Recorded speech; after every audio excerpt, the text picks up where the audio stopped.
So here we are doing another video about becoming an expat. And I think it's a good idea to take a look at the things you need to do to be a good one and a successful one. But what I want to talk to you today about is not really a checklist that you need to run down, not how much money you need to have or what is a good place to live and that kind of thing. Those things are important, but you know what? Before you even go, before you even make the decision, I think there are at least 5 things that you ought to know about yourself before you consider becoming an expat. I'm Steve. This is The Good Life. Let's go.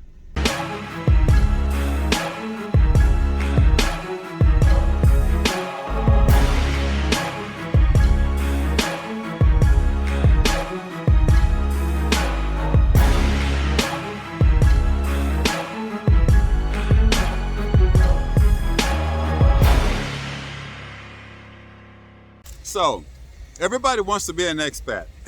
Why not? But before you go and become an expat, I think there are some things that we ought to be honest with ourselves about, and some questions we ought to get answered for ourselves before we hop on a plane, sell everything, and take off for a foreign country. Because once you go, it's kind of hard to go back. It really is. So I got 5 things I want to talk to you guys about. And the first one, number 1, is your why. Why do you want to become an expat? I mean, that's at the root of everything, really. Why are you doing this? Because if you don't know your why, you can actually get kind of jacked up. Now, I can't answer you what your why is for you. That's something you have to search for yourself, all right? I can talk to you about mine. Mine was a couple of things. First of all, I've always had this yearning to just be free. And living in the U.S., it felt like I was wearing these invisible chains all the time that kind of bound me to, I don't know, some structure that's going on, some infrastructure that's going on back there in the U.S. But that wasn't me.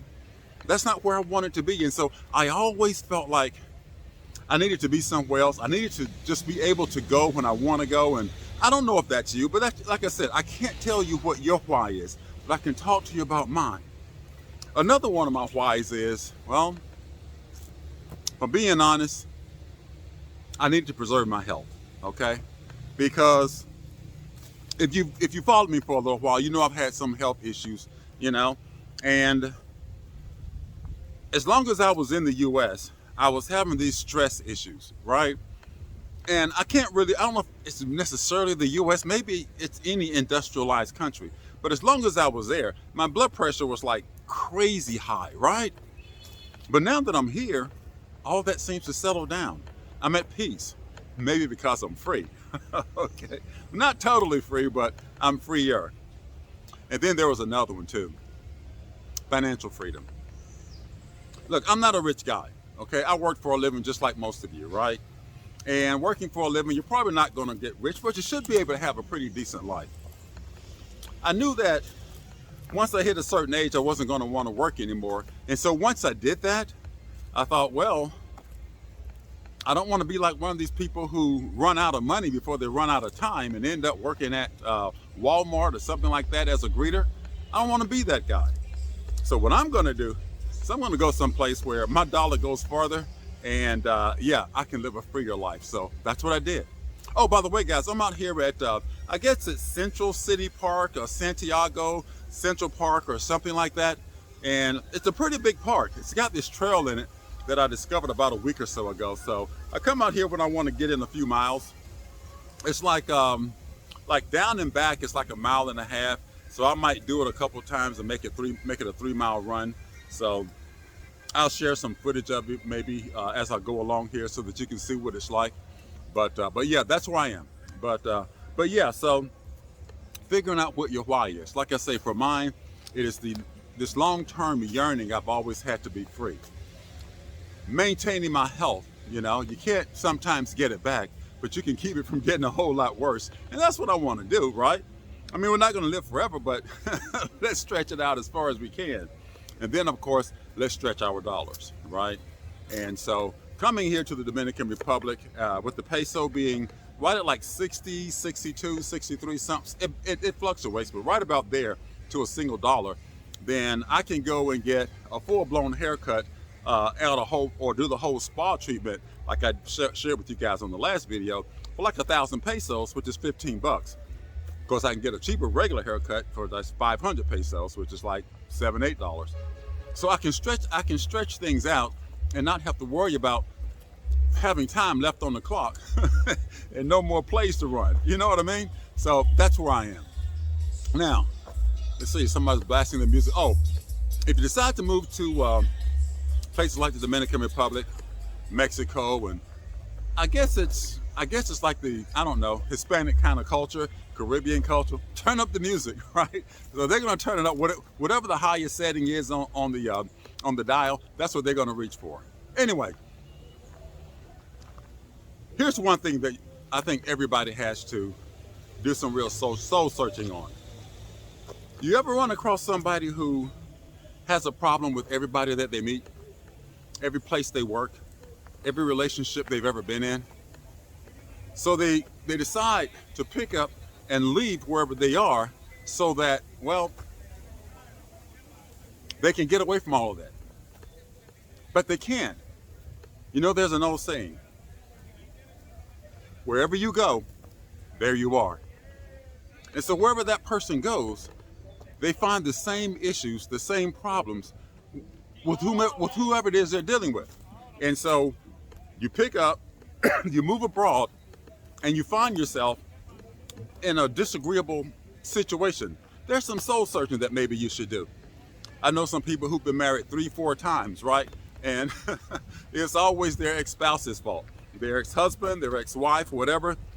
But they never do any real soul searching to say, well, you know what? Maybe I ought to look at myself. Maybe I did something, because at the end of all of those problems, the end of all those failed situations, those failed relationships, those failed jobs, whatever they are, the common denominator is you, right? And so we have to look at ourselves objectively and be honest with ourselves, because listen, we're not perfect people. And so sometimes we screw things up. I know I screwed up a lot of things. Now there's another thing, number 3. That was number 2. You can't run from yourself, because wherever you go, there you are. That was number 2. Number 3, moving abroad, packing all your bags, selling off everything, saying goodbye to everybody. Yeah, that's a tremendous sacrifice that you're gonna make. I mean, it's a tremendous sacrifice, and well, I know it is for me, okay? I have family back there and friends that I care about, people that I love, right? And you're living apart from the people, the places that you've always known. You know how it is, you go to your favorite restaurant, you know, whether it's a fast food place or a half semi-fast food, or a full-blown restaurant, whatever it is. Your favorite watering hole, all those things that you become familiar with. But then also, if you have children, grandchildren, if your parents are still with you, then you've got that to contend with. And that's not an easy thing to just walk away. If it's easy for you to walk away from that, you've got some more soul searching to do. But it shouldn't be that easy. And because it isn't easy, it's not something that we should take lightly. Maybe I think that's why I chose not to go to like Asia, right? Because if I want to hop on a plane and head back home, then I can do that and be there in just a few hours, right? As opposed to an umpteen-hour flight, you know, halfway around the world. And that is if I can get an umpteen-hour flight, because sometimes you got those long layovers. Like if you're in Asia, you might have a long layover, or if you're in Africa, you might have that layover over in like France or Italy before you go to New York, and then I would have to go from New York to Atlanta, or if you've got to go all the way to California, that's even worse. And so becoming an expat, it involves a lot of things. And that tremendous sacrifice that you have to consider, because you're gonna make it. And for some of you, it won't hit you until after you've already gotten into the middle of it. Consider it strongly, consider it carefully, okay? And don't take that for granted, because that is what causes a lot of people to feel like they need to go back home. It's because you're gonna miss home. I don't care who you are. If you don't miss home, okay, well then maybe you needed to leave. But you're gonna miss home, and there's nothing wrong with that. And so if you're gonna be an expat, try to consider a place that allows you to get back and forth. I mean, if you got long enough money that, you know, taking $4,000 and $5,000 airplane tickets halfway around the world 3 or 4 times a year, Okay, that's a whole different subject. But for the average Joey Bag of Donuts, like me, who worked a regular job, right? Who's not a rich man, got a little piece of change, but not a rich man. Well, we can't afford to do that if I'm just being honest, all right? And it's okay to be honest about your money, okay?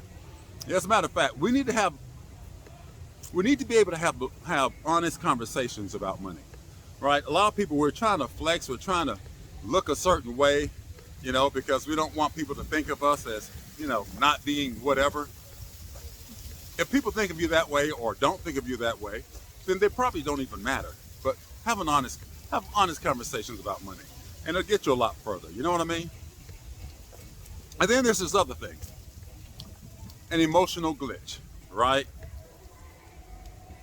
Sometimes people make knee-jerk reactions. I remember when Donald Trump was running for office the first time, and it probably happened the second time too, but I paid a lot less attention to it because, the first time was kind of novel. He was an idiot, so, you kind of just laugh at whatever he's doing, and you go, well, people are voting for this person anyway. But then it got to a point where it seemed like he was going to win. And obviously he did, but people were saying, well, if Donald Trump wins, I'm leaving the U.S. I'm going to Canada. Remember that? Remember people talking about that? I remember the rich people saying it, the beautiful people, the actors and actresses and all that, saying they're going to move to Canada, right? Well, none of them moved once he won. It was all just smoke. But here's the thing. Don't make decisions, don't make long-term decisions in order to resolve a short-term issue. Okay? The president's going to be the president for however long he or she is the president. And once they're done, you're going to get another one. Then what are you going to do? Move back? Because you would have spent a lot of money doing that. And it might not work out so good. Also, don't be leaving because you broke up with your wife or your husband, your boyfriend or your girlfriend. Something didn't work out, right? Relationships are going to come and go. They just do. That's why you're looking for another boyfriend or another girlfriend or whatever, right? Because they come and go. They're going to do that. But once you get over the hurt or the pain or the disappointment or however you want to categorize it, after that relationship ends, you're going to be okay. So you don't need to pick up and move just because of some emotional glitch. And then the last thing, and I think this is one that, we need to address seriously. And that is all of the fake social media trends, even here on YouTube, Instagram, TikTok, all of it, right? Some people, they move abroad simply to make content, but they're not really expatting. They're just content creators in a different setting. Remember a few years ago, there was that, the van life thing, right? That was a big thing. And I stumbled across it. I was looking at becoming an expediter, so I was going to buy, after I had a heart attack, I didn't want to go back to being whatever it was I was doing. Don't even matter. Isn't that interesting? Can't even remember what I used to do, right? That's pretty cool. It's that far behind me. But project manager, that's what I was. But I decided I didn't want to go back to do that. I wanted something with no stress. I could do what I want when I want. And so I decided to buy one of those really big vans, right? What do they call them? Sprinter vans. And YouTube started showing me, since I was looking at vans, they started showing me the van life thing. And that thing was really popular. I didn't even know that it existed. But a lot of people weren't really genuine. They had homes somewhere else, and they would get in their van and take off across the country, do a bunch of videos, and go back home. And then after a few years, they all vanished because they made the money. YouTube got really popular like around 2020, 2021. Because of COVID, everybody was at home and people just found different, YouTube stuff to watch. So that blew up. But then a lot of people followed into that, and what happened to them? They were stuck out there. People weren't watching it anymore, and they realized that all the glamour shots, that wasn't real life. Those were just glamour shots. The American dream was another one. Remember, I think this was like in probably 2021, 2022. All these people were talking about, we're giving up on the American dream. Yeah, whatever. clickbait. That's all it is. Oh, and here's the one I really like. The minimalist, right? The minimalist, and I kind of put them in together, those together with the introverts, right? Introverts on the internet creating content to get likes and views. That's not what an introvert does. I'm saying that to say this. I'm just creating content, sharing my life. I'm not going to try to make this glamorous. I'm just in a walk in the park today. It isn't even a really scenic park. They don't have real scenic parks here the way they do back in Atlanta where I'm from. But that's okay. I can live without them.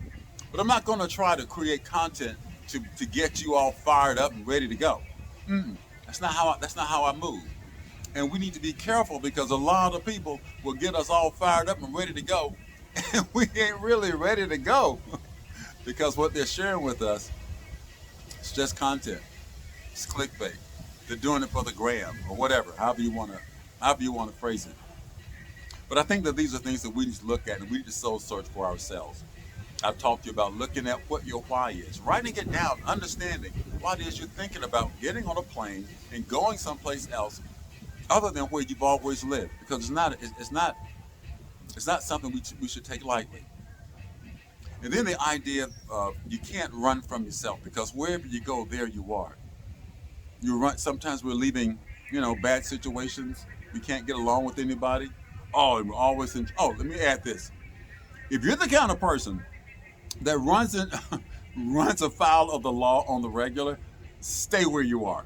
Stay, especially if you're an American. Stay right there, because you ain't got no rights down here. Okay? If you have run afoul of the law, say 3 times in the past 5 years or more, you probably should stay home. Because if that happens to you over here, you get locked up over here, you're gonna be in bad shape. Because they're not gonna feed you. They just lock you up. If you eat, your family's gonna have to bring you some food. That peanut butter and jelly sandwich that you don't like so much, you're tired of eating, yeah, your family's gonna have to bring that to you. And oh, they're in Cleveland? No, you're gonna starve. Unless you learn to speak the language and maybe do some favors for some people while you're in there. But yeah, think about it. What else we talk about? Oh, the sacrifice that you gotta make. Don't take that seriously, okay? I see a lot of people wanting to go to Asia and that kind of thing. I think Cambodia, Vietnam's getting real popular. Thailand's been popular for a minute. Philippines has always been popular. I actually thought about going there, but I don't want to fly halfway around the world 2 or 3 times a year. Can't afford it. Okay, and if you need to consider that. If you can't afford it, you can't afford it. No shame in the game. And the emotional glitch. Don't let something be a knee-jerk. It shouldn't be a knee-jerk reaction. I thought about this for years before I did it and planned for it. And you should too. You're watching the videos, you just stumbled across it. Life is crazy, especially in the U.S., and a lot of people are thinking about leaving because things are so crazy. But don't let that be the cause for you to pull up stakes and move on the other side of the world. Maybe just move on the other side of town. Maybe that'd be good enough for you. And then, of course, all the fake information that people are giving you. People are talking about girls and people, creating, they go to the beach to make a video, right? 3 or 4 times a week. It's not life, okay? Taking videos of your food that you eat. So you find a nice restaurant, you go there and you make a video of that. But that's not your real life. Your real life is probably at home a lot more than you care to admit. And you watch a lot of YouTube and HBO, right? But whatever it is your real life is, so that's probably what it's going to be when you get wherever you're going. With the exception of 1 or 2 things that you're going to get to take off of that list. You know what I mean? And for me, it was just finding a better place to care for my health. Finding that freedom that I've always longed for. And of course, making sure that my money outlasts my days. But I just wanted to share that with you guys because these things I think are important to you. If you decide to become an expat, that you look at these things objectively so that you can live that good life. Because at the end of the day, it is your life. So how about you make it a good one? Thanks for joining me. And until next time.